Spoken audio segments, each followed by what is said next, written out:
jamu orang berbuka puasa walaupun dengan buah tamar. Bagaimana sunnah kecil boleh memberi impak yang besar dalam bulan Ramadan? Contohnya, kita dalam bulan Ramadan ini selalunya kita berada dalam keadaan kelaparan. Bila dalam keadaan kelaparan, manusia sangat gembira sebagaimana hadis Nabi Muhammad SAW. Mereka yang berpuasa akan dapat dua kegembiraan. Pertama, ketika berbuka. Kedua, ketika bertemu dengan Allah Ta'ala. Ustaz cadangkan jamu orang berbuka puasa walaupun dengan buah tamar.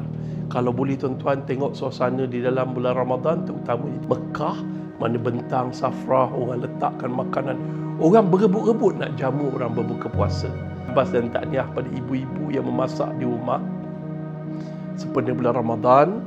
Ustaz doakan pahalanya berganda-ganda. Mudah-mudahan berkat ibu-ibu yang memasak, ayah-ayah yang memasak, anak-anak yang memasak, keluarga tersebut menjadi mawaddah warahmah. Wallahu a'lam.